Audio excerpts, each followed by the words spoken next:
Praise the Lord. Purihin po ang Panginoon. At kumusta na po ang bayang pinagpala ng Diyos? Tumigaw po ng hallelujah! Praise God, no? Purihin po ang Panginoon sa kanyang kaluwalhatian. At nais ko pong batiin ng Happy Father's Day ang lahat po ng mga tatay, daddy, ama, no? Papa, itay, na narito, yung iba marahil nasa bahay po nila, o di man kaya ang mga ama ng tahanan ay nag-home run na sa Lord, So muli po, isang Happy Father's Day po sa lahat, sa lahat po mga katatayan na narito ngayong umaga. At higit po sa lahat, kay Pastor Art Cinco, at ganun din po sa inyong butihing pastor na si Pastor Lobby, na ngayon po ay nasa Tarlac po, sa Word for the Word Tarlac. So salamat po sa Panginoon at isang muling pagpapala ng Panginoon na tayo po magkadaupang palad ngayon sa ating pag-aaral ng salita ng Diyos. At tunay nga po na ang isang pagsamba sa Panginoon ay talagang naroon po ang sentro. Walang iba kundi ang pakikinig, pagbabasa ng salita ng Panginoon. At ngayon po sa ating pong pagtalakay sa salita ng Panginoon, ako po'y nagagalak sapagkat ang inyong mga hilatsa ng muka ay talagang punong-puno ng pagkatuwa. Kasi ang linggo po'y talagang kinasasabikan na magkasama-sama po upang magpalakasan sa isa't isa. Kasi ang buong linggo talaga namang kinakaharap ng iba ay talagang sandamukal na trabaho. Halos buong araw iyan. Yung iba nasa bahay, mga nanay, talagang meron ding task yan na ginagawa sa kanilang tahanan. Ang mga atatay naman, iba't ibang uri ng hanap buhay din ang ginagawa. Ganon din mga ina ng tahanan. Kasi sa ating lipunan, hindi na po nangyayari yung talagang tinatawag na nung panahon pa nang nagtatrabaho ay tatay lamang. Pero ngayon, kasama ng ina ng tahanan. Hindi po ba? Alam niyo sa Old Testament, talagang dinesign po ng Lord na ang lalaki ang siyang magtatrabaho sa bahay. Amen po ba? Yan po ang pinaka-original original design ng Lord. Ang lalaki ang siyang tagapagtrabaho. Ang ina ng tahanan, siya po yung gagampanan, yung talagang mandate task ng buong tahanan. Pero since ang daigdig ay nagbabago, ang mga kultura ay talagang nagbabago din, kaya tuloy ang babae ay talagang naobliga ng maghanap buhay. Pero yan po talagang disenyo ng Panginoon. Ang lalaki ang siyang magtatrabaho sa kanyang sambahayan. Pero talagang sa takbo na ng panahon, hindi na kaya. Talagang kita nga ang mga babae sumasama na rin sa paghahanap buhay. Ngayong umaga, tayo po'y dadako sa ating pag-aaral ng Panginoon at ito pong ating maging tatalakayin po ngayon at titingnan na lang po natin sa screen at maring ako isabayan ko na rin po kayo. Siguro po tayo po muna ay tumayo at manalangin sa Panginoon at tayo po'y dumako sa ating saglit na panalangin. Aming Diyos, salamat po sa iyo sa pagkakataong ito na muli kaming magpipiging sa iyong mga salita. Kasihan mo kami ng banal na Espiritu upang lubos naming maintindihan, maunawaan, Lord Diyos, yakapin na iyong salita. At higit sa lahat, ito po'y aming maisakatuparan sa aming buhay pananampalataya sa iyo. Patuloy mong palaguhin ang aming espiritual na buhay, Panginoon. Saganang amin, hindi namin magagawa ito kung kaya't kami patuloy na nagpapaubaya sa kapangyarihan ng banal na Espiritu sa aming buhay bilang mananampalataya mo, Panginoon. Salamat po, Ama, sa kapulungang ito ng Word for the Word, Lord Quezon City. Patuloy kang bumaba, Ama, na presensya ng Panginoon sa aming pag-aaral na iyong mga salita. Pagpalain mo po ang bawat isa, Panginoon, na narito ngayon, Panginoon, ang ama ng tahanan, ang ina ng tahanan. Ganun din po ang mga kabataan na narito ngayon at mga professionals, O God. Salamat po, and we bring back the glory to you, dear Father God, for you alone deserve the praise. All this we ask in Jesus' name we pray. Amen at amen. Purihin po ang Panginoon sa kanyang kaluwalhatian. At huwag po muna kayong umupo. Ating po babasahin ang salita ng Panginoon. Babasahin po natin ito sa aklat po ng Deuteronomy, chapter 1, verse 29, 30 to 31. Sige po, basahin po ninyo dito sa ating nasa unahan. Okay, 1, 2, 3, go!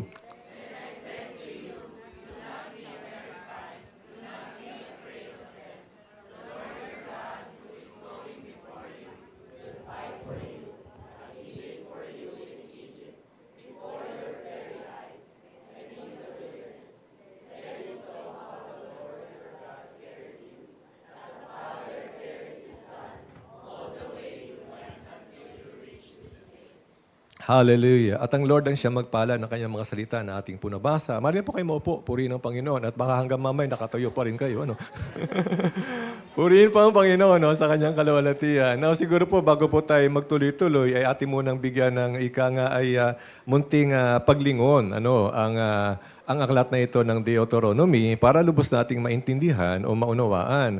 Ang aklat po ng Deuteronomy ay, kung ating pong titingnan, ay ito po ay sinulat ni Nunong Moses. Kaya ako po sinabing Nunong Moses, matanda na. Ano? Sabihin, sinulat po niya ito at ito po yung tinatawag na Pentateuch. And it comprised five books.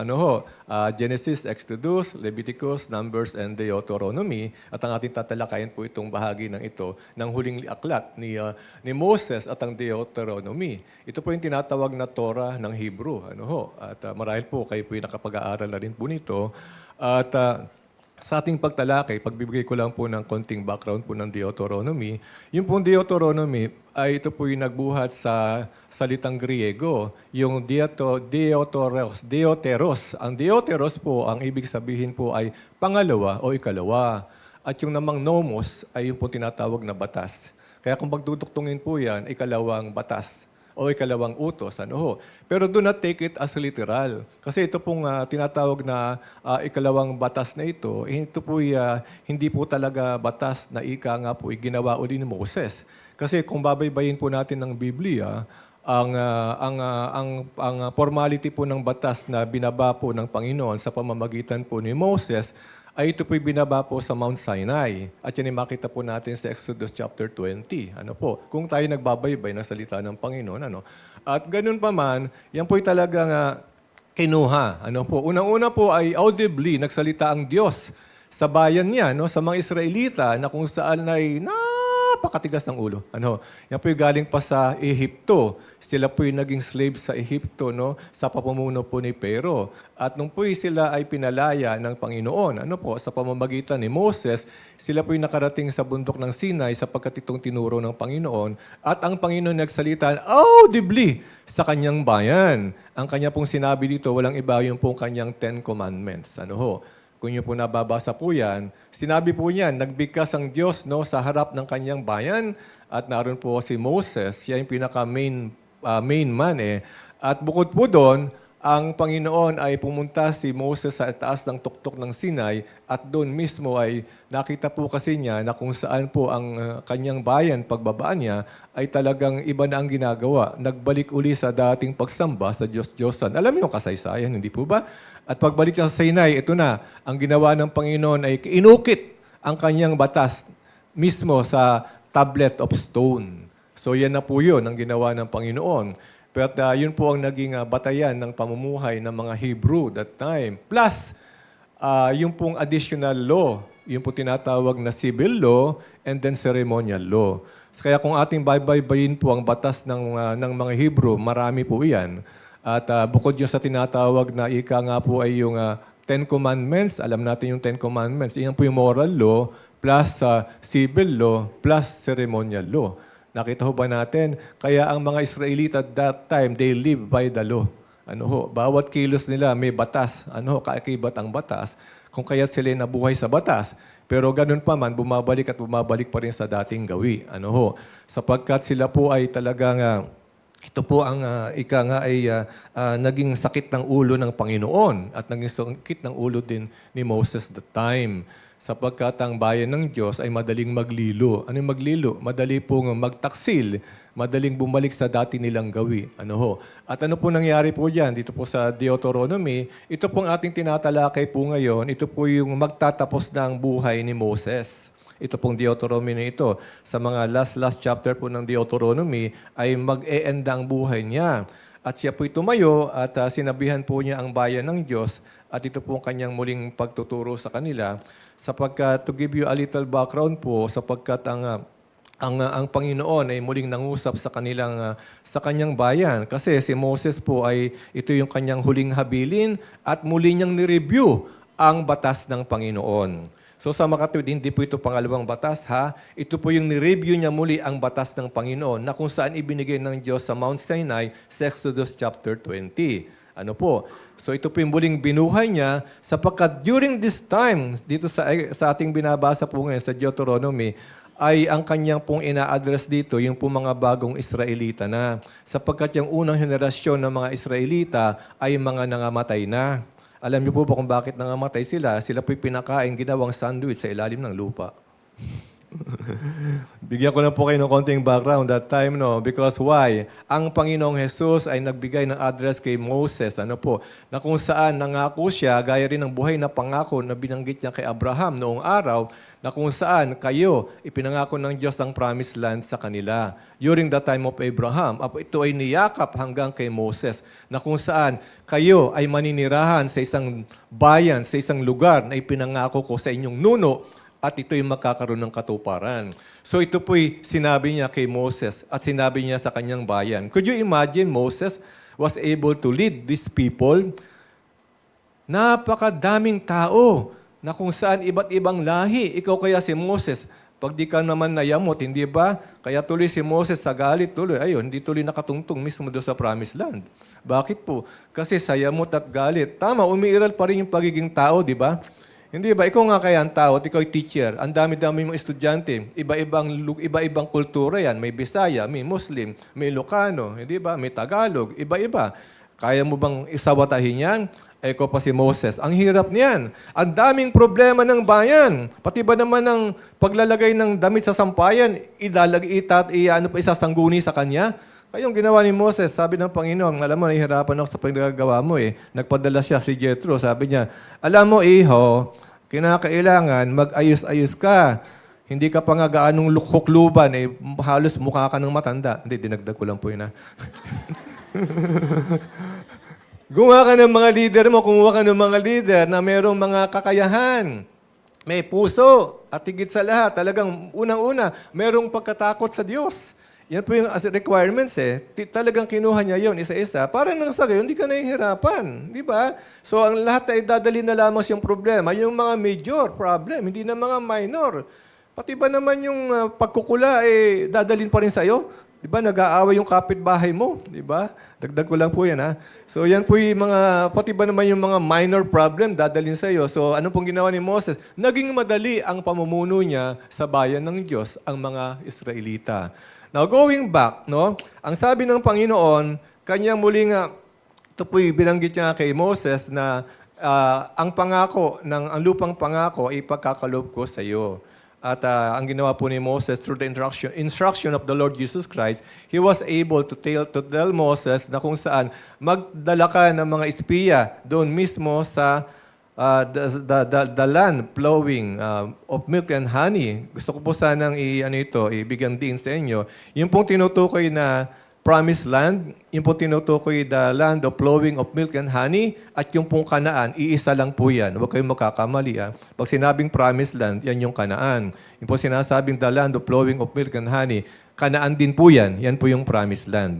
Matagal na po yung ipinangako ng Diyos doon pa kay Moses, kay Abraham. At yan po'y patuloy na binubuhay. At ngayon, ito na. Ano po? Alam niyo po ang ginawa ng Panginoon, punong-puno ng himala sa kanyang bayan. Dahil mahal na mahal niya ang bayang ito.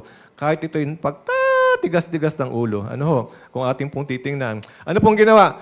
Magpadala ka ng espiya, 12 espiya, dun mismo sa Kanaan. Ang instruction ng Panginoon kay Moses, ito sinabi niya sa kanya mga piling tao. At yung pong 12 espiyang iyan, 12 tiktik, yan po yung nagre-represent sa 12 tribo ng Israel. At nariyan po ang mga iba't ibang piling mga pinuno. Kasama na dyan yung dalawang, si Joshua at si Caleb. Ano po? So sila po yung nagpunta doon, and they spent actually 40 days right there in Canaan. Ang sabi ng Panginoon, ang promised land na yan ay makikitaan ninyo na napakataba ng lupa, at diyan pwedeng mamuhay ang mga hayupan, at higit sa lahat, yan ang ipinangako kong bayan sa inyo. Nagpunta po doon ng mga tiktik na 12. Tama po ba? And they spent 40 days ocular the place. At ano pong report nila? Nakita nila, mayaman ng lupa. Talagang may pruweba. Sapagkat pagdating nila, pagharap nila kay Nunong Moses, ayun ang pruweba. Alam niyo po ba, dali na yung prutas. Yung po prutas na pinaka-pruweba, yung pong grape fruit. At yung pong grapefruit na ipinakita kay Moses, talagang kakaiba ang grape na ito. Ewan ko lang ba, no? Pero according to Bible scholar, yung pong size ng grape ay size po ng billiard. Nakita na po yung billiard?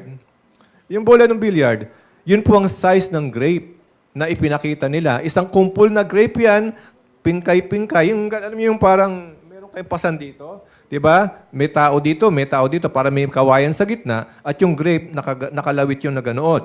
Kaya nung pag ito po pinresent nila kay Moses, yung pong grape ay sukat ng billiard, bola ng billiard. Could you imagine? Grape billiard ang sukat. This according to the Bible scholars. According to archaeology, na kanila pong tunay na talagang may pruweba. Ano po? At ano pong sabi nila? Totoo ang sinabi. Mayaman, mataba ang lupa. Ano po? At ano pong nangyari po doon? Sila po ay talagang naniwala. Pinakita sa kay Moses ang pruweba. Pero may problema. Sapagkat sabi po ng ilan sa mga tiktik na ito, sabi nila, kaya lang, Manong, may problema po. Anong problema? Aba, fortified ang city. Talagang fortified. Ibig sabihin, talagang naroon yung tore at higit sa lahat, may hirap mapasok. At hindi lang yan. Lo and behold, nakita po namin ang mga higante. Ang lipi, ang mga lahi po ng Anakites ay naroroon. Yung pong Anakites, yung mga malalaking halos higanting mga taong malalaki talaga. At sabi nila, kapag natin nilusob ito, Manong, siguradong titirisin tayo na para tayong grasshopper. Kaya kung pwede, wag na sana. So ang lahat ay natakot. Nung 10, hindi po pwedeng lusubin yan. Matagapi tayo, mamamatay tayo. Sila po'y natakot, sobrang takot. Yun po ang majority report. But, wait, merong minority report. Ano sabi ng dalawa? Caleb at Joshua. Saglit lang, Manong, sabi ng Lord at before, ang anumang sinabi niya, tutuparin niya At saka kailanman, hindi tayo iniwan ng Lord, di ba? So, kailangan puntahan natin, lusubin natin. Hindi pwede. At alam niyo ho ba, yung mga duwag na 10, nakahawa sa buong bayan ng Israel. Lahat ay nahawa ng kaduwagan. Sila po'y talagang takot na takot at naglumuluha, nagmamakaawa. Kung pwede, wag na natin gawin sapagkat tayo ay dito mamamatay. Dinala mo lang ba kami dito para dito kami mamatay? Yun ang tanong po nila Alam niyo, si Moses at si Aaron, halos nagpatira pa sila. Sapagkat sila'y lumuha, sapagkat alam nila ang sinabi ng Panginoon ay totoo. Kahit anong explain ni Moses, hindi tinanggap ng bayan. Kasi yung 10, humawa. Kaya alam nyo, mahirap kapag may kasama kang duwag. Magpapasira yan sa misyon ng Panginoon. Kaya kapag kami kasamang duwag sa iyong grupo, medyo i-check mo muna, baka duwag ito. Alam niyo ba nakakahawa yan? Yan duwag. Kaya kapag po nasa battlefield ang gera at mayroon kang kasama na kung saan tinamaan na, inaalis na po yan sa battlefield, dinalagin na po sa dispensary, kaya mga helicopter pumupunta ron o kaya yung truck para isakay doon yung mismong may tama. Kasi ang tama, kapag isang sundalo, kawal ay may tama, nakakokos po yan ng tinatawag na yung high moral, bumabagsak. Ibig sabihin, yung confidence bumabagsak, hindi ka pwede may kasamang may bala na may sundalong may tama. Iiwanan mo dapat yan, dalhin na dapat sa ospital yan. Kaya po dapat fitted ang isang sundalo. Kapag may tama, alisin na. Kasi magpapabagsak ng moral yan ng sundalo. Yan po'y totoo, nangyari po. At ganun pa man po, kasi may background din po ko ng military, sa ROTC, tinuro din po sa amin yan. At makita po natin, ano po nangyari? So ano po nangyari sa bayan ng Diyos? Talagang umiiyak sila, natatakot sila. Except Moses and the 2 spy, si Joshua at si Caleb. Kaya po anong nangyari ng Panginoon, alam po niyo ang Panginoon ay sinentensyahan sila. Hindi na nagsalita si Moses, nag-intervene ng Lord, sinentensya na. May judgment ang Lord agad. Eto ngayon, sesentensyahan ko kayo. Ilang days kayong namalagi sa Kanaan? 40 days. At ngayon, ang sentensya ko sa inyo, 40 years kayong iikot-ikot mismo dyan sa ilang bago kayo makarating doon sa promised land. So, anong ratio dyan? 40 over 40. 40-40, di ba? So, yun ang ratio. Alam niyo, ang Panginoon, marunong talaga, mathematician. Niniwala ba kayo mga mathematician ng Panginoon? Hindi ho ba? Kahit pagsamahin mo pa yung utak ni Copernicus, ni Galileo, Galilei, ganun din si Leonardo da Vinci, pati si Einstein, lahat ng utak yan. Isama pa si Isaac Newton, hindi kayang sundan, hindi kayang abutin ng talino ng Panginoon. Could you imagine yung arko na gawa niya, may sukat? Hindi ba? Sinabi niya mismo kanino kay Noah, ito ang sukat at yung puno na kung saan na inyong puputulin, ito ang gagamitin yung puno. Could you imagine the mind of God? Tingnan nyo nga, paano ko nangyari yon? Kakaiba, no? Ang hirap niyan, ano? At dito, sabi ng Panginoon sa kanya, 40 by 40. Ano mangyayari? Sentensyahan na. Ibig sabihin, sinentensya ng Panginoon. 40 years silang iikot-ikot sa ilang upang nang sa gayon ay makita nila na sila ay bibigyan ng Panginoon ng kaparusahan. Ano pong kaparusahan? Ibig sabihin, sa isang taon, sa bawat 40 years, diyan ay katumbas ay kamatayan. Could you imagine po, yung unang henerasyon ay namatay lahat sa ilang. Walang nakapasok po sa promised land, kundi yung kanilang mga anak. So the first generation, they died in the wilderness. Bakit? Ano pong nais ng Lord doon? Sila po ba'y talagang sinadya ng Lord na magpagala-gala doon? Hindi po. Merong purpose ng Lord. What is the purpose of God? Because of these people, tatlo lang po naman ang kasalanan ng taong bayan kay Moses, unang-una sa Panginoon. Ano po yun? Unang-una, yung pong disobedience. Pangalawa, lack of faith. Pangatlo, rebellion. Ulitin ko ha. Unang-una, disobedience. Pangalawa, lack of faith. Pangatlo, rebellion. Ang tatlong ito ang umiiral at nangingibabaw during that time, during the ancient time, in the Old Testament. At yung pong tatlong iyan, na talagang kanser ng lipunan noon ay kanser din po ngayon sa atin bilang mga mananampalataya ng Panginoon. Kala nyo ba naiwan yan doon sa Old Testament? Hindi. Pumunta pa yan sa New Testament. Hanggang ngayon, tayo nasa era of the Holy Spirit. Naniniwala ba kayo? Amen po ba? Amen po ba? Hanggang ngayon, taglay yung kanser na yan. Ulitin ko, ano yung una? Disobedience. Pangalawa? Pangatlo? Yan. Yan pong tatlong yan ang sakit. Hanggang ngayon umiiral po yan sa mga mananampalataya ng Panginoon. Amen po ba? Ano ginawa ng Diyos sa kanila? Sila po ay nag-ikot-ikot sa ilang. Kung tutusin po, milya lang naman ng layo ng Kanaan Ibig sabihin, it will take what? Months lang naman. Hindi po abutin ng taon yan. Makararating ka doon. Talagang months lang naman. Hindi po ba? So ano po nangyari po that time? Amen po ba? Ano pong nais ng Lord na ituro? Nais niya pong ituro. Ibig sabihin, maranasan ng kanyang bayan ng pagsubok. Pangalawa, ano po? Bukod sa pagsubok, yung pong tinatawag na pagdidisiplina at paghubog sa kanila. Bakit? Sapagkat ilang taon po sila na nasa Egypto that time. Hindi ba 430 years? Could you imagine that? Egypt ka, 430 years ang bayan ng Diyos at bigla kang hahanguin doon, aalis ka doon. Yung iyong kultura na bago na. Ikaw ay ikaw ay hindi na halos sa Israelita, Egyptian kaya. Kaya nais po ng Diyos mag-shift yung mind nila bilang slavery upang nang sa gayon ay hindi na sila maging slave sa bayan nilang pupuntahan. Kaya lang po, yung mga tao na nagsabing takot kami, hindi namin kaya, sapagkat yung tatlong cancer na nangingibabaw sa kanila. And then, ang ginawa ng Panginoon, sila po ay namatay sa ilang. At ngayon po, itong address, itong ating tinatalakay, walang iba doon sa bagong henerasyon. Amen po ba?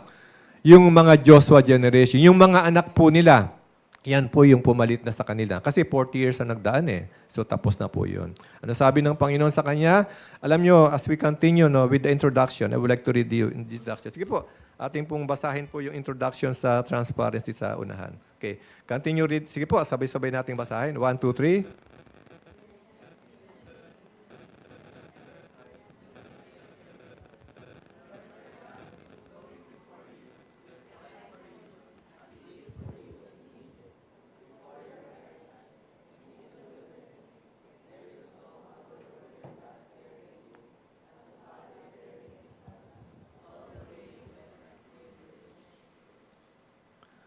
Amen. Our title is The Utmost Love from the Awesome Father. This is actually the title of our study today. The Utmost Love from the Awesome Father. At makita po natin kapag sinabing utmost, it is all about excellent, supreme. Awesome is all about inspiring or extremely outstanding. Now, the utmost love shown by our Heavenly Father, it is all about the reflection of our spiritual earthly father. So when I talk about earthly father, tayo po mga tatay dito. Ang nais ko pong i-address ito. And our God, the Father, really protect His people, the Israelites. Siya po yung protector. The Lord go ahead just as God went before Israel to fight their battles. The spiritual earthly fathers are pictured as spiritual defenders to shield their children from spiritual, emotional, and moral harm. They are tasked with facing the way forward with courage rather than fear. So looking ahead, that means nakaharap sa unahan. Ang ating Ama, ang ating Panginoon ay tunay nga sa bawat kabanata ng buhay ng kanyang bayan. Lagi siyang nasa unahan, hindi po nagpapahuli ang Panginoon. Kasama ang kanyang bayan sa paglalakbay, siya laging nasa unahan. At ika nga abante, ano po. So, he faced the future. Hinaharap po ang bukas o ang kinabukasan, ano po, ng kanyang bayan. And the Lord God told to the Israelites, do not be terrified. Amen po ba? Natakot na ho ba kayo minsan sa buhay nyo? Ayan. Ay, nung kayo naging mananampalataya ng Panginoon, naranasan nyo pa rin po bang matakot? Yes naman. Hindi naman, no. Tayo naman hindi robot eh. Di ba? So, tayo nakakaranas din ng takot. Amen po ba? Kaya lang kakaiba na kasi mananampalataya ka ng Panginoon, nalalaman mo na meron kang kasangga. Walang iba kundi ang Panginoon. Amen po ba? Siya natatangi mong kasangga. Ibig sabihin, maghapong ka mang takot, hindi ka matatakot kasi ang Diyos ang iyong kasangga. Amen po ba? At ito po ay ika nga po ang gusto ng Lord na maranasan ng kanyang bayan. At as we continue, the spiritual father dispels fear and replaces it with faith, building a secure environment where his children can grow without anxiety. Now, bilang earthly father, tayo po ng mga katatayan, tunay nga po na tayo po ang nagbibigay ng pagsanggalang sa ating pamilya. We protect our family. Amen po ba? At bilang ama ng tahanan, talagang ina-assert mo na secure ang iyong sambahayan. Amen po ba? Kung maaari lang sana, huwag kayong titira. Kung ang ama ng tahanan talagang kanyang pinapangarap, ang environment ng kanyang pamilya ay maayos, malinis, mapayapa. Hindi po mismo doon sa nakatira sa bangkusay o sa pitong gatang. Hindi ba? Parang ganun eh. Kaya lang, halos wala na yatang ganun. Wala na yatang mga ganung bayan na kung saan matahimik. Meron sa probinsya. Tama po ba? Pero bilang ama ng tahanan, you need to protect your family. Amen po ba? From any harm. Kaya nga minsan ng tatay nagtatanong sinong kabarkada mo anak sa school? Di ba? Tinatanong niya yan sinong kaibigan mo? Sinong una mong kaibigan? Alam niyo maganda yung tatay, nauupo lagi sa mesa kinakausap ang kanyang anak. Hindi po ba? Halimbawa, matapos mag-aral, papasok sa school, pagbalik sa school, pumunta sa bahay, anak, kumusta na ang school? Ganun po lagi ginagawa ko sa anak. Kumusta pag-aaral mo? Talagang kinukumusta mo. Hindi po ba? So mahalaga yung talagang you always protect your family. Lalong-lalo na po sa pananampalataya. Baka ang kaibigan ng mga anak mo ay talagang mga dispalinghadong pananampalataya. Nako, yari ka ngayon. Kaya kailangan pinapanalangin mo ang iyong anak talagang maging matibay sa pananampalataya nila sa Panginoon. Amen po ba? Ay paano? Alam po nyo, minsan talagang susceptible ang mga kabataan na walang foundation sa faith. Kasi madaling napapasama sa gulo, nakakasama sa fraternity, at minsan yung mga kultong pananampalataya. Di po ba? Minsan magtataka ka na, ano ba naman to? Parang mayroong malaking krus na itim, dinala sa bahay. Yung pala, kabilang na pala siya sa kulto. Hindi ho ba? So dapat binabantayan po yan ng ama ng tahanan, ng pamilya, particularly ang ama. Kasi ang ama po ay talagang, ang isang pong role ng ama, kung ating titingnan, ikaw yung priest Amen po ba? Alam po niyo, ang role ng ama, tatlo laang. Unang-una po, priest. Ikaw yung saserdote priest nga Kaya nga priest ka, saserdote ka ng pamilya. Ang pangalawang role ng ama ng tahanan, ikaw ay pastor ng iyong pamilya. So ikaw yung pastor. Kung sino yung pastor dito sa harapan ninyo, pagdating nyo sa bahay, ikaw naman ang pastor doon. At bukod doon, kung sino nakita mong teacher ng Bible School o teacher ng eskwelahan, ang unang-unang guro ng kanyang bahay o tahanan, walang iba kundi ang tatay. Bakit kaya ang ganitong uri ng role binibigay ng tatay sa nanay? Na mali naman. Sapagkat ang unang punong guro, ang unang teacher, ay walang iba kundi ang tatay. Mga tatay, makinig kayo rin ha. Okay? Ang unang teacher ay kayo. Hindi ang inyong asawa, ang esposa, kundi kayo. At huwag niyong iaasa ang pagtuturo sa school. Ang unang eskwelahan, ang unang library, walang iba kundi ang tahanan. Amen po ba? Kaya minsan, alam nyo, totoo po ito. Kami kasi nakakanda kami ng DBBS sa church during that time. Suki na kami ng school Ito po according to my survey, kasi ng mga manggagawa ko, alam niyo po ba nakakalungkot? Kasi ang survey namin doon sa mga kananayan, lagi nilang binibigkas, ang pundasyon ng pagkatuto ng mga anak ay ang eskwelahan. Ha? Ang pagkatuto, ang pundasyon ng pagkatuto ng kaalaman ng bata ay eskwelahan. Ha? Ano? Sa makatwid, nakakalungkot. Ang pundasyon ng pagkatuto ng bata, eskwelahan. Ang unang eskwelahan ng mag-aaral ay ang tahanan. Hindi ang eskwelahan. Amen po ba? Alam niyo ito yung na-survey namin. Halos out of 10 families, yun ang sinasabi. Kunti nagsasabi na pati yung mismong value formation, iniatang din sa teacher. Ang values formation nagsisimula sa tahanan. Kaya po nakakalungkot, tayo may ganitong uri ng lipunan, ang mga bata nasasabit sa krimen. Alam niyo ho ba, ang according to survey, ang nanghihimasok po sa bangko, ang nagnanakaw, hindi po pwede yung pasukin ng mga matataba, ng mga mama o mga matatangkad na mama. Ang kanila pong pinapapasok mismo doon sa itaas ng bubong ng mga bangko, walang iba kundi yung maliliit na bata. Para mapasok yan at manakaw yung nasa loob. Could you imagine that? Bata ha? Bakit? Kulang sa pundasyon sa pananampalataya sa Panginoon. Tuloy po natin, kasi sumusunod naman, ano pang another earthly role ng ama ng tahanan. Unang-unang muna yung ating ama ng ating pananampalataya, walang iba kundi ang Diyos. Sa Israel, siya po ay provider. Sabi nga po natin, provider. Ayan, nakita po natin yung provision ng Panginoon sa kanyang bayan. So, consistent presence of God, relentless devotion, God's care is described as constant. Again, constant. He walked with them through a heart-terrifying wilderness. Nabasa po natin yan kanina sa verse 30 ng Deuteronomy chapter 1, verse 30. The spiritual earthly father modeled this by remaining steadfast, providing a safe, constant presence that outlasts temporary storm, failures, or teenage rebellion. So there is what? Constant provider. Patuloy po na nagtataguyod ang ama ng tahanan. Siya po yung breadwinner, naghahanap buhay, tagapaglaan ng pangangailangan ng kanyang buong sambahayan. Pillar of the home. Haligi ng tahanan, mga katatayan, haligi ng tahanan.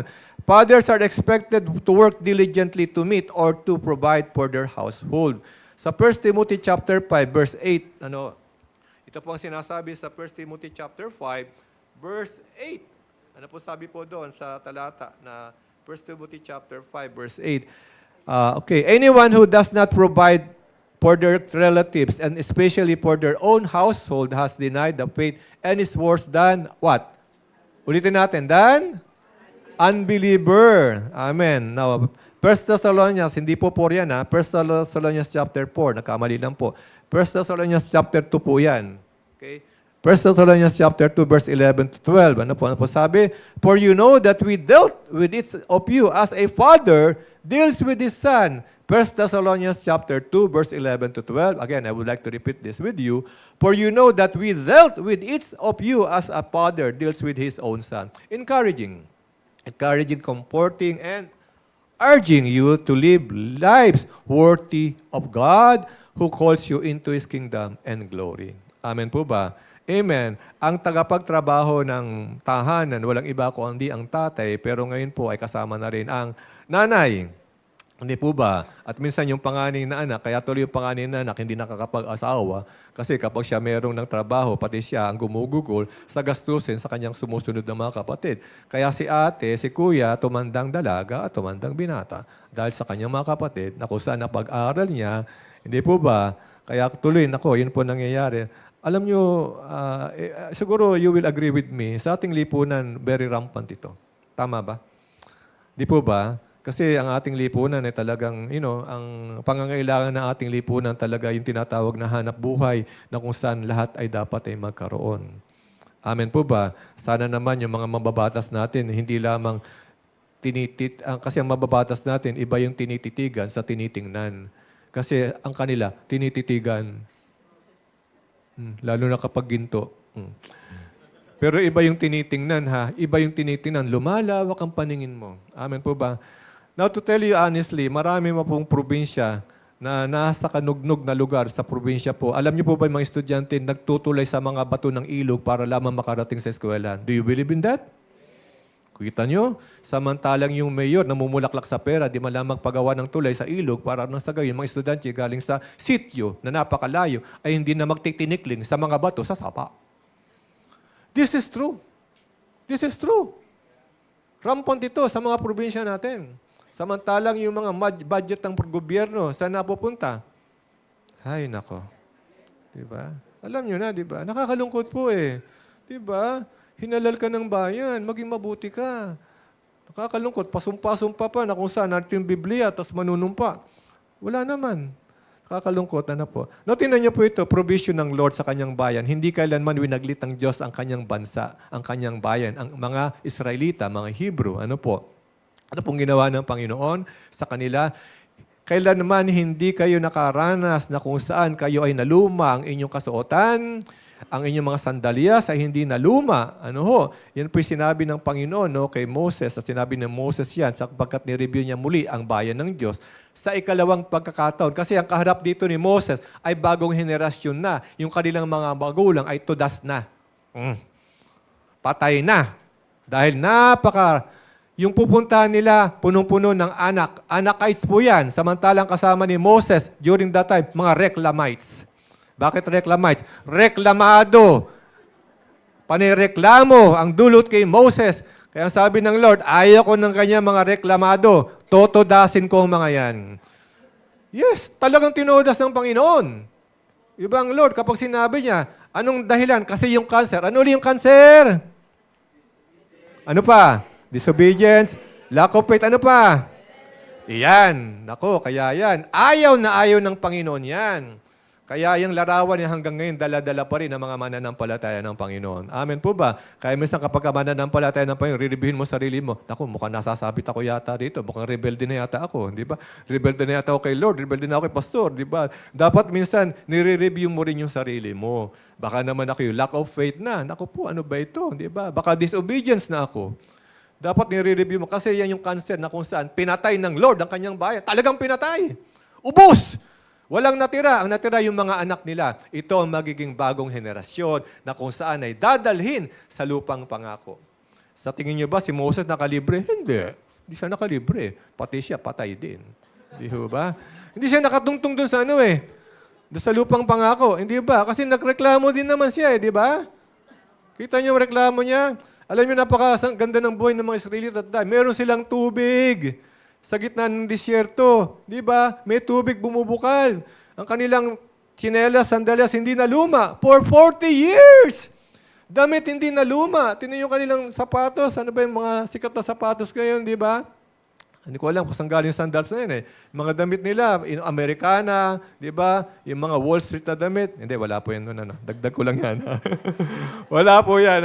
Pero kita nyo talagang hindi naluma ang damit. Sa loob ng 40 taon, ang sandalyas hindi naluma. Could you imagine, pinakakain ka ng Panginoon, nagpapadala ng manang Lord. Every day. Di ba? Kumakain kayo ng mana. Ang mana po parang gagamunggo po yan. Parang flakes. Ano po? Talagang yan ang kinakain nila. Nagreklamo na naman ng mga Reclamites. Ano sabi na? Wala bang karne? Nagsabi ng Panginoon, gusto niyong karne ha? Nanalangin si Moses. Nagpadala ang Diyos ng karne. Lo, tingnan nyo. Now, lo and behold, andoks at saka baliwag. Ano po? Nagpadala ang Lord ng ibon. Talagang yung mga ibon pinabagsak ng Lord. At alam nyo ba saan nakita ng ibon na nagpapahuli? Meron bang ibon na hindi nagpapahuli? Talagang hindi nagpapahuli. Ang ibon that time, bumabagsak. Kinukuha lang nila. At yun ang kanilang kinakain. Siyempre, niluluto nila yun. Alam mo, kainin ng buhay yun. Di ba? Niluluto nila yun. Could you imagine ang provision ng Lord? Hindi lang yan. Ano pa? Lord, during that time, in the wilderness, mainit! Anong pinadala ng Lord? Clouds. Hindi po ba? Yung talagang lambong ng ulap. Habang kayo naglalakad, naglalakbay. Ito yung sumusubaybay sa inyo para hindi kayo mainitan. Yung pong tinatawag lambong ng ulap at pagdating ng gabi, yung tinatawag na pillar of fire. During the time na gabi, maginaw, malamig. Hindi po ba? May ilaw kayo at yan ang sisilbing init sa inyo, yung pillar of fire. Sa umaga naman, sa tanghali, pillar of cloud. Could you imagine how the Lord provide their needs? Hallelujah! Hallelujah! Grabe ang Panginoon! Sabi nga po natin, grabe si Lord! Ang ginawa niya noon, gagawin din niya ngayon. Purihin ang Panginoon. Amen. Palakpakan natin ang Panginoon. Gagawin din niya na sapagat ang Lord hindi nag-iba ang kanyang pakikitungo sa kanyang mga anak. Amen po ba? Itaas nga po dito ang lahat ng kamay ng anak ng Diyos.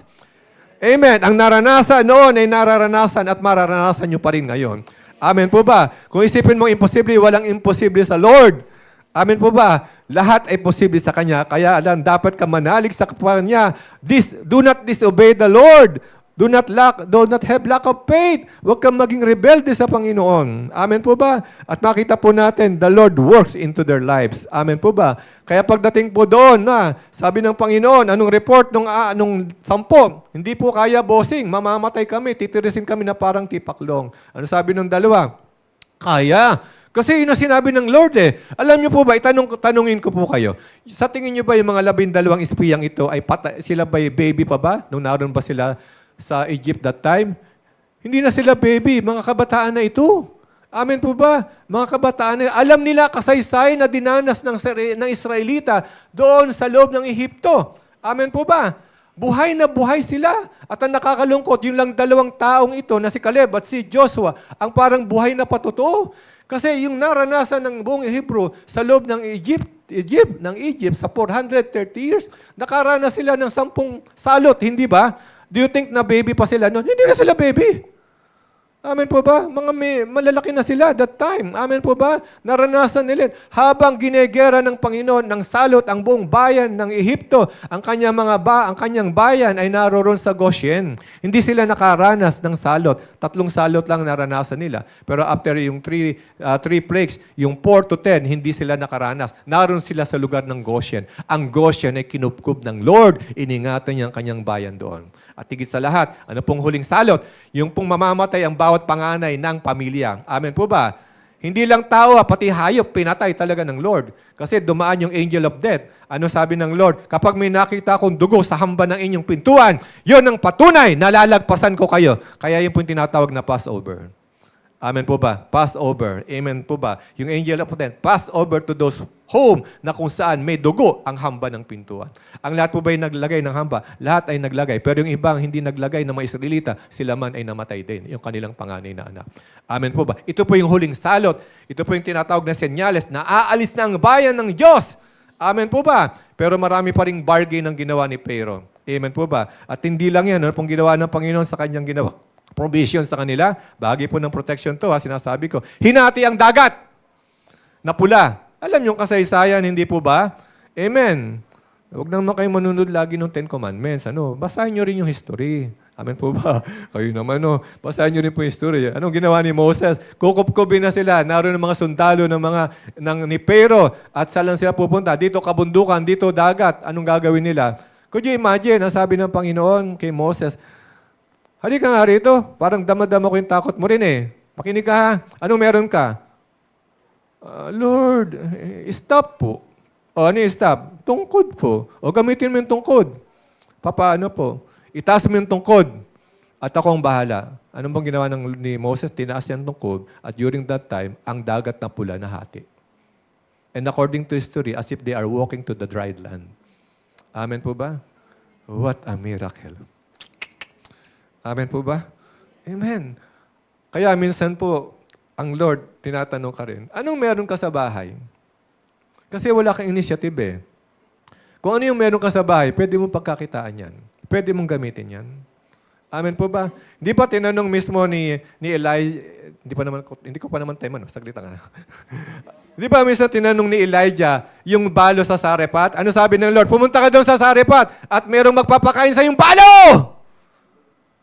Ano sabi ni Elijah? Wala akong magagawa. Di sundin si Bossing. Punta ngayon doon. Lo and behold, meron nga doong balo na nangangahoy. At ang ginawa pa nitong Elijah ito, Manang, pwede bang ako'y dalhan mo ng kape? At nang sa gayon ay ako'y makainom? Hindi, sabi ko lang tubig po yun ha. Sabi ko lang kape ha. Sabi no, sige po.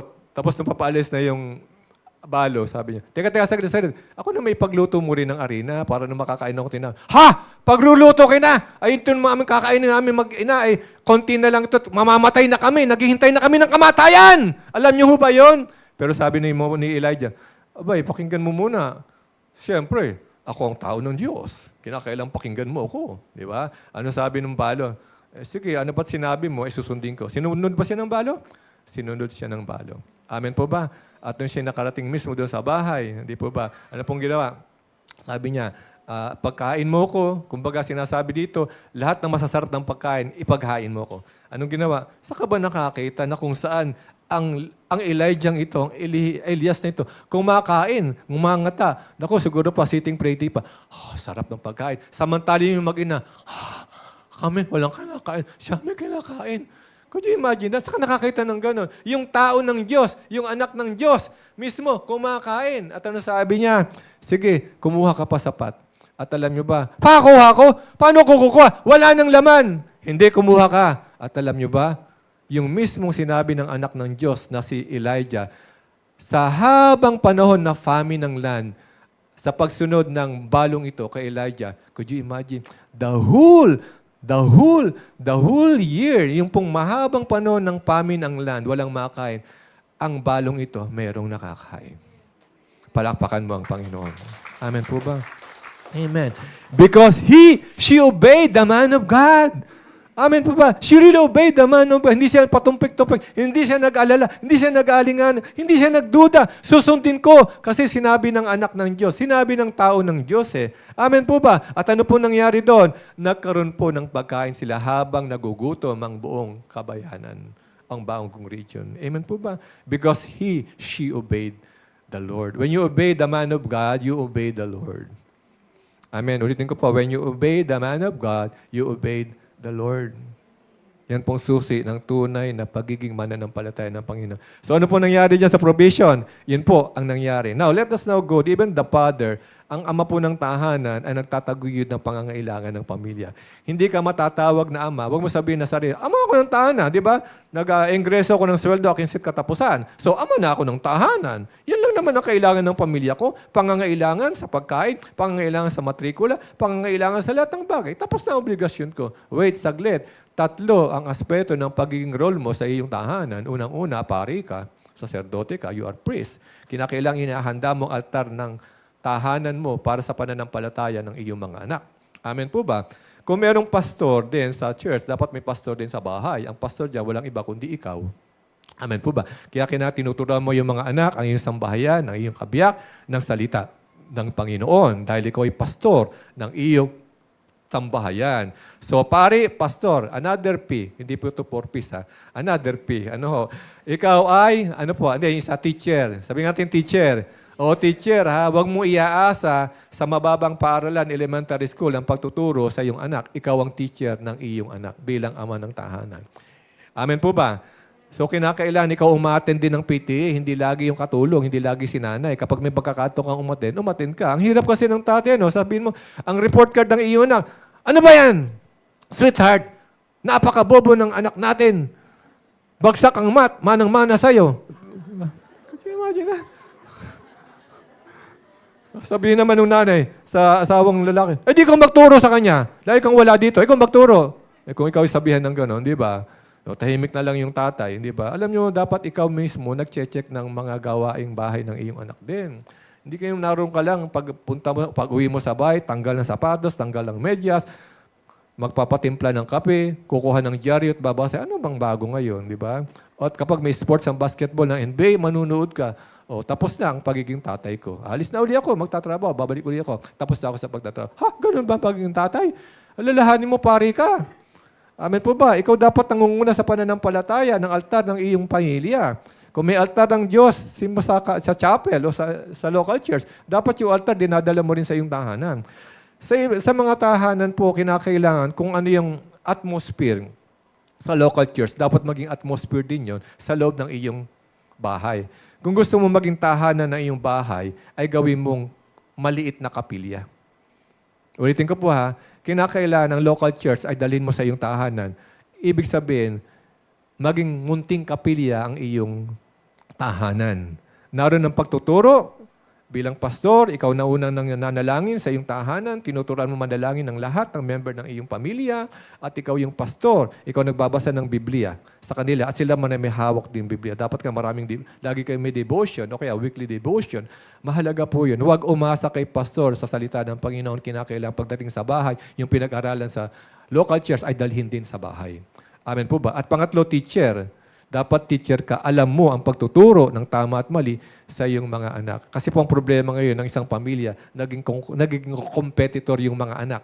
Di ba? Kinakailangan mataas ang grado mo, anak. Kinakailangan ng grade mo talagang excellent. Di ba? Para na sa may medalya ka. Alam nyo, kapag ganyan tinuturo nyo sa anak nyo, tinuturoan nyo ng maling asal. Maling ugali.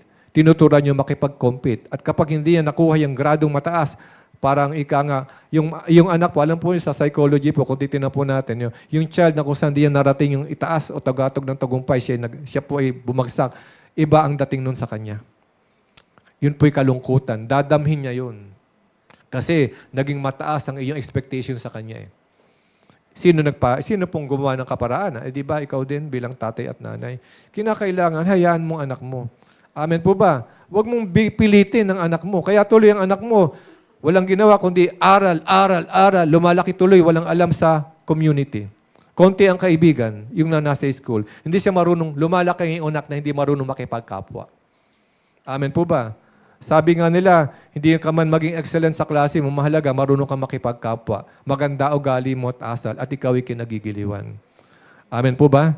Amen. Hindi ka man magmana ng katalinuhan ng tatay mo bilang engineer o doktor. Ang mahalaga, marunong kang makipagkapwa. Marunong kang makibagay. Amen po ba? Mayaman ka sa relasyon. Amen po ba? Napakahalaga po niyan. Ito po nanineglect ng society natin, lalo na po sa ating pong pamilya ngayon. Makipag-compete ka! Oh, sa math club, dapat mataas ka dyan. Sumapi ka dito. Dito, ganyan mga club. Lahat ng club, kunin mo na. Para mataas ang redo mo. Di ba? Anong klaseng expectation yan? Hindi po ba? Alam nyo, minsan nakakalungkot po yan. Amen po ba? At minsan po, yung may mga anak na nagpapatiwakal, merong nagsusuicide kasi yung expectation ng magulang. Totoo po yan. Nakakalungkot po yan. Huwag nating masyado tayo maging mataas sa expectation. Kasi teacher ka, dapat alam mo yan, nadadama mo yan. Amen po ba? And then the last one, dako po sa pinakahuli. Okay. You are what? Sabi nga, you are the position. Ayan. Ano po, pakibanggit po, position. Ayan, okay po, no? Nawala itong aking, dito eh. So, napakahalaga po niyan bilang panghuli. Amen. Praise the Lord. At position, companion. The Lord God guides to destination His people. The Lord God carried His children, the people of Israel, mga Israelites, all the way until they reach their destination. And what is that destination? Again, as I mentioned a while ago, Canaan, Promised Land, the land of flowing with milk and honey. Yung po tinutukoy na land with milk and honey, baka naman isipin yung literal, ha? Hindi po yan umaagos yung gatas at saka yung honeybee, ha? Hindi po, ha? Ang tinutukoy po dito, yung fertile land. Yung tinatawag na mayaman, mataba ang lupa. Kaya pwedeng pagtamnan ito, pwedeng mag-gaze ka ng mga hayupan, gaya ng mga kambing, mga baka. So, mayaman ang lupa. Kaya nga sabi ko kanina, yung binakitang grape, ang lalaki, parang gagabilyar ang bola. So, ano pong report? Mayaman ang lupa. Amen po ba? At ito po yung nais ng Lord. Kaya makita po natin ito with the Lord God guided them. And this time wala na si Moses. Pero nagkaroon po siya ng huling bilin sa kanya. Ito na po yung tinatawag natin na actually second law. Pero hindi po sinulat ito. Kundi ang ginawa lang po ni Moses, ni-review niya yung mismong law na kung saan ibinigay ng Diyos sa Mount Sinai. Ni-review po niya uli ito at nabigay siya ng huling habilin. Amen po ba? Amen. Kasi kung gagawa siya ng law, siya na gumawa noon, tao na siya. Ang Lord dapat ang gumawa, hindi ba? So ang ginawa ng Lord, binuhay niya sa bagong henerasyon. Pakitayo nga po dito yung mga bagong henerasyon ng mga kabataan. Oh, hallelujah. Ayan. Mga Joshua generation yan. Kayo na ang susunod. Ha? Amen po ba? So dapat yung tatlo, huwag kakalimutan na, pati yung lahat ng mga mananampalataya ng Panginoon. Amen po ba? Kayo po yung Joshua generation. Lahat po kayo. Amen po ba? Kaya dapat po, ano pong ginawa po ni Moses, bago siya mamatay, hinabilin po niya ito. Amen. So binuhay niyo muli, ni-review niya muli. Ano po yon? Yung tinatawag na moral law, civil law, at yung ceremonial law. So yung pong ceremonial law, bumabalot po yan sa worship, sa lifestyle ng mga Hebrew, pati po tinatawag na social justices. Yan po yung tinatawag na ika nga po ay civil law. Ceremonial yung tinatawag na prayer, worship, yung mga ceremonial law yan. Yung moral law naman, yung Ten Commandments yan. So tatlo po yan. Amen po ba? Kaya mahigpit po yan kung ating titingnan. Amen po ba? Pero pagdating po ng Panginoon sa New Testament, ang sabi niya, hindi na kailangan yan. Dalawa lang naman kailangan eh. Kayo naman, no? Napapakahirap kayo dyan, no? Para po sinabi ni Jesus, wala na naman si Moses, ako na ito. Hindi, actually, ganito po yun. Sabi ng Lord, love the Lord your God, no? With all your heart, and love your neighbor as yourself. So, ibig sabihin, yung Ten Commandments, it comprised only to two. Love your God with all your heart, with all your soul, with all your mind. Amen po ba? And the next is this, love your neighbor as you love yourself. So, in other words, yung Ten Commandments ay kinonsolidate na ng Lord Jesus Christ sa dalawa. Yung 1 to 4, alam niyo 1 to 4 na commandments, di ba? It pertains only to God Himself. Pero yung 5 to 10, it pertains to people. Ayan, sabihin mo sa kalapit mo, ikaw at ako yun. Ayan, yung 10 commandments na from 5 to 10 na ikaw at ako yun. Amen po ba? Amen. So ano po yun? Kung titignan po natin, kaya po napakahalaga yung number 5 Love, ibig sabihin, honor your father and your father. Amen po ba? At hanggang sa uli. Kinonsolidate ng Lord. Bakit naman kasi? Biruin mo kapag mayroong menstruation, bawal kang maupo. Ang iyong pinagkanan ng kubyertos, bawal gamitin. Doon ka lang sa isang lugar na kung saan bawal kang kumilos. Could you imagine that? Mosaic law yan, ha? Mosaic law. Pero sabi no, hindi kailangan yan. Kinakailangan dalawa lang law. Pero ang tanong ay ito, bakit tayo hindi pa makasunod? Could you imagine that? Dalawa na nga Di ba? Ba't di pa tayo makasunod? Pero the Lord never, hindi naman sinabi ng Lord na wag niyo sunduhin yung mga unang commandment, ha? Hindi, dapat pa rin naman natin sa katuparan. Pero sabi ng lang law, ang mahalaga, yun lang dalawa. Amen po ba? Amen. So bilang tatay, napakahalaga ng positioner ng tatay ay napakahalaga. Walang tatay na nag-isip na ikapapahamak ng kanyang anak. Amen po ba? Lahat ng ama ng tahanan, ang inisip ay kapakanan ng kanyang anak. Amen po ba? Amen. Ganon din ng Lord, gaya na sinabi natin kanina. Ang Lord ay inilaan ang Kanaan para sa kanyang mga anak. Ibig sabihin, ang Diyos ay inilaan ang tahanan ng Kanaan para sa kanyang bayan. Amen po ba? Ibig sabihin, ang Lord ay may pagdadalahan sa kanila. Sa makatoy, dito na sila maninirahan habang panahon ng kanilang buhay. The land, so-called of flowing of milk and honey, Kanaan, and so-called the Promised Land. Nagkaroon po ba ng katuparan? Nagkaroon ng katuparan. Amen po ba? This time, new generation. Amen. Yung mga Reclamites ay talagang natodas na sa ilang. And they died for 40 years. Could you imagine every year may namamatay? Amen po ba? Talagang na-wipe out sila. Kasi ang gusto ng Lord, bago na. Ayaw niya na nagre-reklamo. Ayaw niya disobedience. Ayaw niya lack of faith. Ayaw niya rebellion. Grabe ang Panginoon. Amen po ba? Alam niyo ang Lord, napakabuti. Yung pong larawang iyan ngayon, we live by grace. Huwag naman nating abusuhin. Sabi nga ni Pablo, you live by grace. Huwag naman abusuhin naman. Amen po ba? Sabi niya, di bali, nagkamali ako, pwede ulit magpatawad sa Lord. Ha? Ganon? Diba? Minsan ganon ang Kristiyan. Uy, nagsinungaling ako, nakagawa ako ng mali. Di bali, yuyuko uli ako, maghingi ulit akong tawad sa Lord. Ha? Ganon? Para mo ina-abuse ng Lord. Minsan magkamali ka, matutunan mo yung pagkakamali mo. Huwag ka na lumakad sa pagkakamali. Amen po ba? Magpakabanal ka na. Hindi ko naman sinasabing makabanal ka na, hindi ka makabasag pinggan. Ay, banal ako. Ganon. Tapos nakaluko para akong si St. Francis, ganon. Hindi ganon. Ibig sabihin talagang banal ka. Ibig sabihin, yung salita ng Panginoon ay pinamumuhay mo. Amen po ba? Nabubuhay ka sa kabanalan. Amen po ba? So hindi ka nakagagawa ng kasalanan. O di nakakagawa ka, pero agad mayroong conviction because of the Holy Spirit. Amen po ba? Yun ang kumagawa sa atin Kaya nga po sabi ko, ang tatay walang inisip na hindi mabuti, kundi bawang mga makabutihan sa kanyang anak. Could you imagine, di ba, mga tatay ng tahanan, makikita po natin, naghahanda siya ng tinatawag na educational plan para sa kanyang mga anak. Ewan ko ngayon, meron pa ba ngayon ganun? Meron pa yata, So, ibig sabihin, pinaghahanda ng kolehiyo ng kanyang anak. Yung iba naman, may negosyo, magre-retired na, ipapasa yung negosyo sa anak. Yan po tinatawag na position. Yung dati mong position, ang anak mong pilit mong ilalagay doon. Amen po ba? Napakahalaga po niyan. Ibig sabihin, anak, mawala man ako, pero ikaw magpatuloy nito. Kaya nga minsan, yung anak nagdodoble ang kanyang trabaho para lamang sa kapakanan ng kanyang anak. Ganyan pong ginagawa ng ama ng tahanan. Kaya po nasa abroad. Hindi po ba? Ibig sabihin, tayo naman na bilang anak ng ating mga tatay, suklian naman natin ang kabutihan. Amen po ba? Kapag nagpapakahirap si tatay o si nanay sa abroad, mag-aral mabuti. Amen po ba? Huwag magbarkada, mag-aral mabuti. May tayo magbarkada, pero higit sa lahat, kaya ka nga nag-aaral yun ang iyong talagang misyon para makapagtapos ng pag-aaral. Amen po ba? Kaya po napakahalaga niyan. Because the Lord, the God, the Father positioned themselves. Ano po nangyari po? Nagkaroon po ba ng katuparan? Yes, sila po ay nakarating sa Kanan. Pero marami silang ginawa doon. Sapagkat ang Kanaan ay punong-puno ng pagsamba sa Diyos-Diyosan, karumal-dumal ang ginagawa ng mga tao dyan. At may mga higante pa. Anong ginawa po nila? Yung po mga higante yan, according to Bible scholar, yan po yung mga lipin ang galing dyan si Goliath. Are you there? Yung mga Anakites. Ano ho? At yan po talagang tinalo, ginapi, no? Nila Joshua and Caleb. Amen po ba?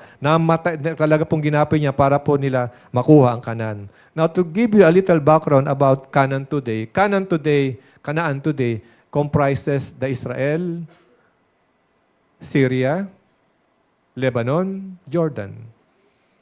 Tsaka po yung Gaza, tsaka yung isa pang lugar sa Israel, Gaza, yung pinagtatalunan, yung Golan Strip ba yan? Golan Strip. Yan po yung bahagi. Could you imagine, yan po ang laki ng Canaan that time. Pero ngayon, yan na po yung settler dyan. Amen po ba? Pinangako ng Lord dyan sa Israel. How could you imagine pati yung lugar ng Syria, Lebanon, at saka Jordan, humati pa sa Israel? Amen. At ang gusto pang gawin ng Palestine, Palestine kasama rin pala yan. Hatiin uli. Hatiin ng Israel. Kaya po, hindi na papayag ang Israel. Could you imagine that? Napakaliit ng ang bayan. Yan po ang comprise ng Canaan that time. Yung mismo nabanggit kong bayan. Tingnan niyo po yan. Pero kung tutuusin, sa lahat ng maunlad na bayang iyan, sino pinakamaunlad sa ngayon? Israel. Israel ang pinakamaunlad. Kung tutuusin natin. Kompleto sila eh. May langis sila. May agriculture sila. May scientific technology sila. Kompleto lahat sila. Amen po ba? Pagdating sa armas, kompleto rin po sila. Balik po tayo sa mga tatay ng tahanan. Mga ama ng tahanan, just to give you a little background, this actually an update. Do you believe that there are about 57% in our society are fatherless home? Yes. Marami po. According to the Philippine Statistics Authority, 57% of every home of Filipinos are fatherless. Karamihan po. Ito po according to sa University of the Philippines, meron po silang sinurvey po doon at ito po connected din kasi po ang Philippine Statistics Authority connected po sa DOH. Bakit po DOH? Kasi bawat ipinapanganak sa ospital may record eh. Could you imagine ang lahat mismo, halos ng mga ipinanganak ng mga tao sa bilipunan po natin ay 57% ang fatherless. Karamihan po ay walang ama. 1 out of 3 Filipino youth are fatherless. This is true. According to PSA. Totoo po yan. How could it be? Amen po ba? Lumalaki ang bata, walang tatay. Lumalaki ang bata sa piling ng lola, sa piling ng nanay na nasa abroad. At yung sustento ng ama, hindi binibigay. Minsan hindi na kasi sumakabilang bahay na yung tatay. Nakakalungkot po ito. Tayo po yung bayan na kung saan isa sa fatherless society. Lumalaki ang anak, walang tatay. Lumalaki ang anak sa lolo. Lumalaki ang anak sa tiyuhin. Lumalaki ang anak, kasama lang ang ina. Amen po ba? Itataguyod ng ina, magtatrabaho ang ina, iiwan sa nanay at nasa abroad siya. Lumalaki ang bata, wala sa piling ng mismong kanyang tatay. Fatherless society. Amen po ba? Kaya po, makita po natin, may bahagi tayo. Amen po ba? Amen. May bahagi ang mananampalataya. Amen po ba? Para sa bansang ito. Amen. Nakakalungkot po. You can research this actually sa PSA. Marami pong lumalaking bata na walang tatay, fatherless. And this very, very much that, nakakalungkot po ito. Amen? Kaya mahalaga po dapat ito sinosolve. Kaya nga sabi ko kanina, marami tayong mambabatas na maraming tinititigan pero konti ang tinitingnan. Kung susuyurin lamang ng isang legislator ang kanyang mata sa bawat sulok ng ating lipunan, marami silang makikitang problema. Kasi isa lang naman ang kanilang tinititigan eh. Alam nyo na yon, di ba? Isa lang ang tinititigan. Pero dapat ang pagtingin ginagala mo sa lahat ng sulok ng lipunan. Amen po ba?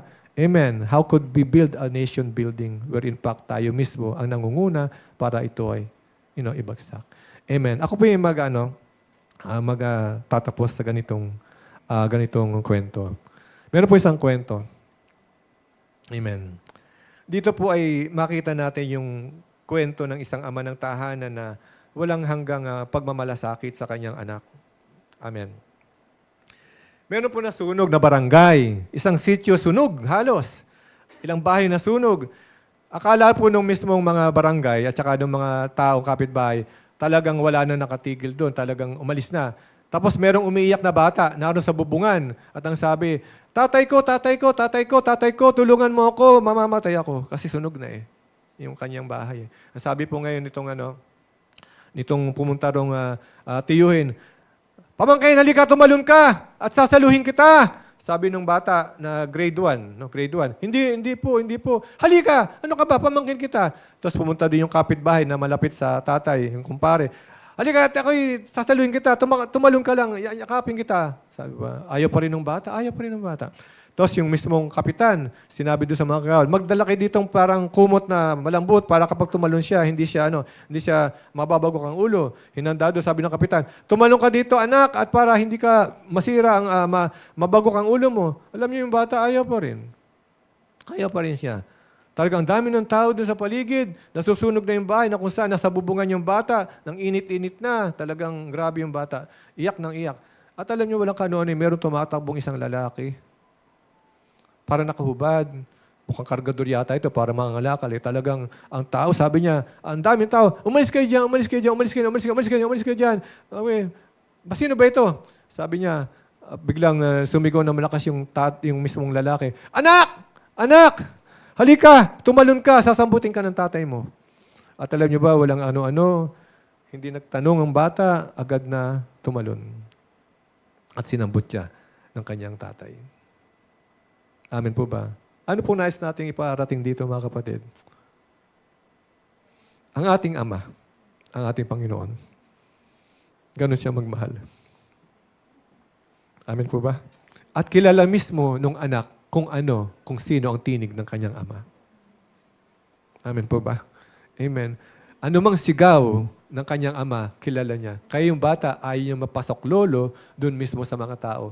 Sa kanyang tiyuhin, sa kanyang kapitbahay, sa mga kagawad, sapagkat mas higit na kilala niya ang tinig ng kanyang ama. At doon pa man, tumalon siya agad. Kapatid, ang Diyos ay ganoon sa atin. Amen po ba? Handa siyang sumalo kung ano mang kalagitnaan na nagaganap sa ating buhay. Ibig sabihin, ano mang buhay mo, basura man ang buhay mo, o di man kaya, pagbabaka-baka sakali lang ang buhay mo, suntok sa buwan ng buhay mo, subalit, I would like to tell you this. Siya pa rin ang sasalo sa iyo. Yung kanyang bisig, yung kanyang balikat, yan pa rin ang sasalo sa iyo. The same embrace, the same arm. The arm of God, even in the Old Testament, until now, is the same arm. The arm of the Father in heaven.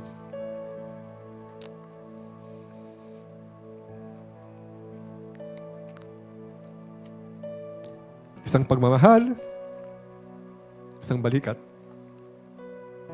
Nagpapahiwatig na mahal ka ng Panginoon. Tayo tumayo sa Panginoon. Let us come to the Lord. Amen. Alam nyo,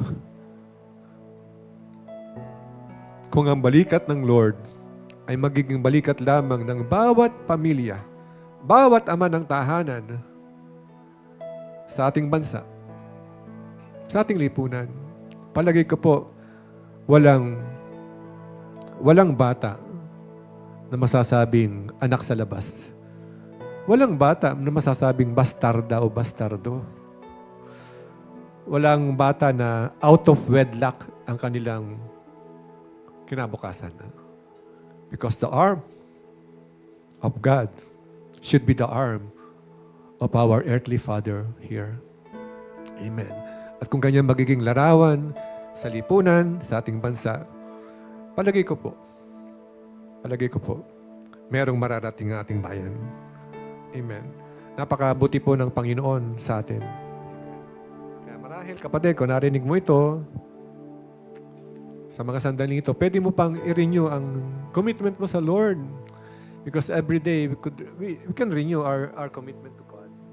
Sabihin natin ang salitang ito. Sige po, pwede kayo sumabay sa salitang ito. Sabihin niyo, Panginoon, sa mga sandaling ito, napagtanto ko na ang pag-ibig mo noon ay pag-ibig mo pa rin ngayon. Hindi ka nagbabago, hindi ka nagmamaliw. Kailanman, Panginoon, ang iyong sinabi noon at sinabi ngayon ay totoo at tunay na totoo. Kung kaya sa mga sandaling ito, nais ko pong i-recommit ang sarili ko bilang magulang, bilang ina ng tahanan, bilang ama ng tahanan. Panginoon, gawin mo po sana na ang puso kong ito ay palitan mo ng puso mo. Gawin mo po sana na ang kamay kong ito ay maging kamay mo rin. Gawin mo po sana na ang mga mata kong ito ay maging mata mo rin. Gawin mo rin sana na ang mga paa kong ito ay maging paa mo rin. Panginoon, gawin mo rin po sana ang balikat kong ito ay maging balikat mo rin. Panginoon, ikaw nga po ang tunay na manahan sa aking puso. At higit sa lahat, Panginoon, ako po ay magkaroon, Ama, ng tunay na life renovation. Una, sa aking pamilya. Pangalawa, sa lipunan na aking ginagalawan. Maraming salamat po, Panginoon. At sa mga sandaling ito, nais ko po sanang ikaw po ang siyang manguna sa lahat ko pong lalakaran. Banal na Espiritu, pagtibayin mo ako, bigyan mo ko ng kapangyarihan, at higit sa lahat, maging katalis ako sa lugar na aking kinalalagyan. Bilang ama, bilang ina, bilang magulang ng aking sambahayan. At higit sa lahat, sa pamayanan o lipunan na aking kinaroroonan. Maraming salamat po sa iyo. Ito po ang aking pagsamo at panalangin sa makapangyarihang pangalan po ni Jesus. Amen. Palapakan po natin ang Panginoon.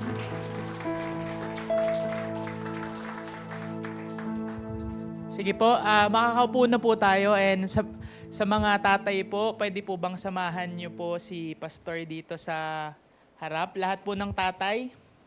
Sige po. Tinatawag po lahat ng mga tatay. Lapit po kayo sa stage.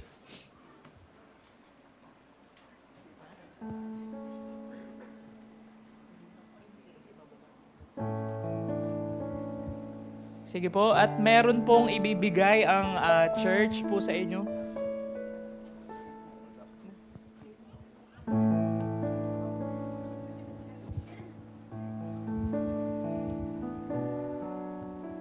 Ayan, tapos tinatawagan ko po si Sister Miriam para ipag-pray ang mga gwapong tatay ng simbahan at kani-kanilang pamilya.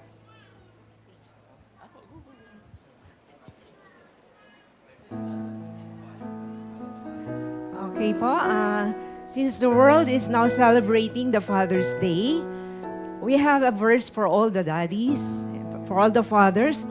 Ayan po, naka-flash na po ba? Ayan, I want all the fathers here on the stage, kindly look at the verse. Ayan po, that is the verse that we have for you today. Amen?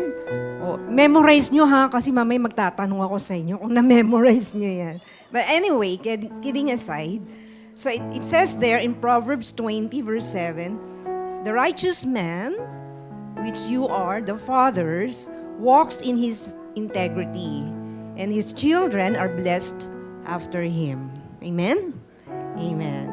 So may I request the congregation to please rise, and let's extend our hands towards these fathers, and let's pray for them. That extended hand means we are declaring, okay, good things for these fathers, and at the same time, raising that hands up is praising to God, our Heavenly Father. Okay, let us all pray. Father God in heaven, we honor you this morning because we have a Heavenly Father who loves us all at all times, that you are a God who never change. You are a God of the same yesterday, today, and forever.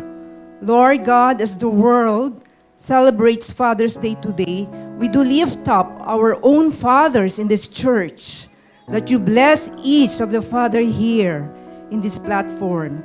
We do pray, Father God, that you continue to give them a heart, number one, to love you more, a heart to love their family as well, a heart that will always honor you, to seek you first in their lives. Father, we pray that you continually bless each father, God. Give them the wisdom, give them the strength, and give them the love as they will continue to roll over in their homes. Salamat po, O Diyos. We love you so dearly for this day. Bless each one of them, O God. Thank you, Lord. We commit every fathers in your hand. These things we pray in Jesus' name. Amen. Amen. Happy Father's Day to all.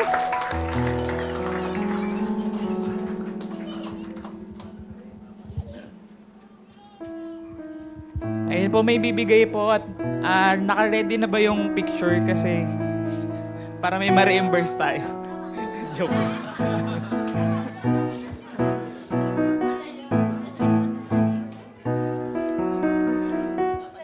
Ayun po, dahil po maulan, kailangan nyo po yan. Protektahan ang inyong mga mahal sa buhay.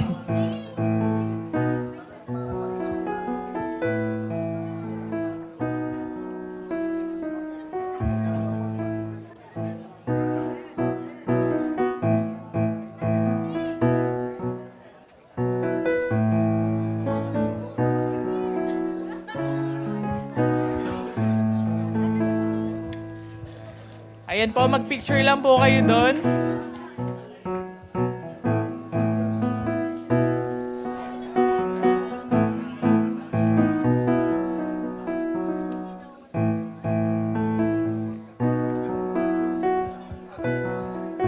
Ayun po, excuse me po.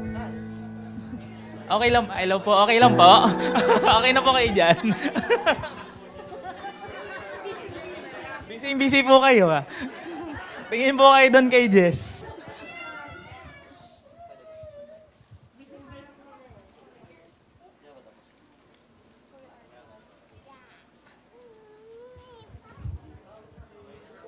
Compress daw po.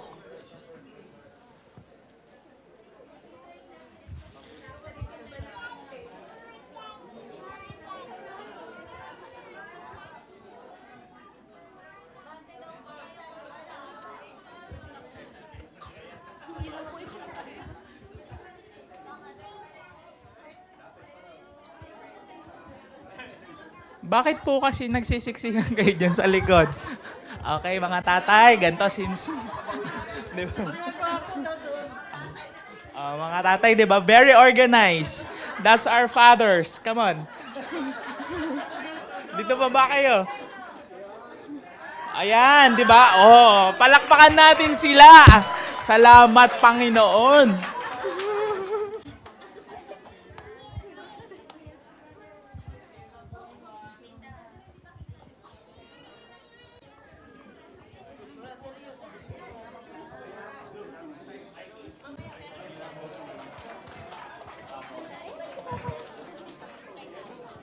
Ayan, thank you po. Wala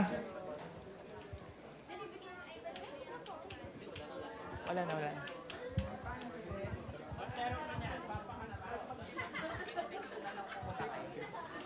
Para i-close na muna.